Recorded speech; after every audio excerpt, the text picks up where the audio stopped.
Hello, praise the Lord. இந்த நாளுக்கான வேத வசனம் சங்கீதம் 48:14 வசனம். இந்த தேவன் என்றென்றைக்கும் உள்ள சதா காலங்களிலும் நம்முடைய தேவன், மரண பரியந்தம் நம்மை நடத்துவார். நம்முடைய தேவனாகிய கர்த்தர் நம்மோடு கூட இருக்கிறார். எனக்கு அன்பான தேவனுடைய பிள்ளைகளே, அநேகருக்கு தோன்றுகிற ஒரு எண்ணம், தேவன் நம்மை விட்டு தூரமாயிருக்கிறார் என்று சொல்லுகிற எண்ணம். We are not having God by feeling. நம்முடைய உணர்வுகளின் அடிப்படையிலே நாம் தேவனை விசுவாசிக்கவில்லை. நாம் விசுவாசிக்க வேண்டும். நாம் தரிசித்து நடவாமல் விசுவாசித்து நடக்கிறவர்களாய் இருக்க வேண்டும். ஆகவே நாம் உணர்வுகளின் அடிப்படையிலே நாம் தேவனை காண முடியாது. நம்முடைய தேவனாகிய கர்த்தர் எப்பொழுதும் நம்மோடு கூட இருக்கிறார் என்பதை நாம் விளங்கிக் கொள்ள வேண்டும்.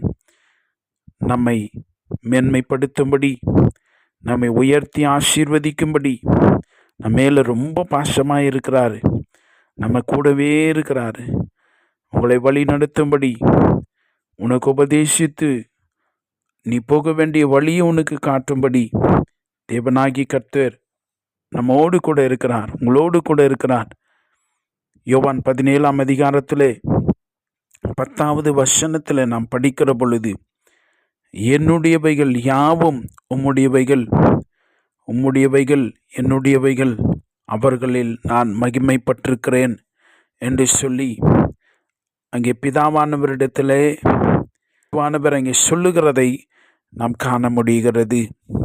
பிதாவாகிய தேவன் இயேசுவினிடத்தில் எவ்வளவு அன்பு கொண்டிருந்தார், அதே அன்பு இன்றைக்கு நம்ம மேலே வைக்கப்பட்டிருக்கிறது. இயேசுப்பா நம்மோடு கூட இருக்கிறார், உங்கள் கூட இருக்கிறார், உங்களை கைவிட மாட்டார். உங்களுடைய எல்லா சூழ்நிலை சந்தர்ப்பங்களிலும் உங்களை ஜெயம் கொண்டவர்களாய் உங்களை வெளியில் கொண்டு வருவதற்கு தேவன் உங்கள் பட்சத்தில் இருக்கிறார். தேவனாகி கர்த்தர் உங்கள் பட்சத்தில் இருக்கிற பொழுது மனுஷர்கள் என்ன செய்ய முடியும்? சூழ்நிலைகள் என்ன செய்ய முடியும்? இயேசுப்பா உங்களோடு கூட இருக்கிறார். அந்த வார்த்தையின் நம்பிக்கையிலே இந்த நாளை தொடங்குங்கள். கர்த்தர் உங்களை பலப்படுத்துவார். உங்களோடு கூட அவருடைய கரம், அவருடைய சமூகம், அவருடைய மகிமை, அவருடைய வல்லமை உங்களோடு கூட இருக்கிறது. தேவனே உங்களோடு கூட இருக்கிறார். கடைசி வரைக்கும் உங்களை வழி நடத்துவார், உங்களை கைவிட மாட்டார்.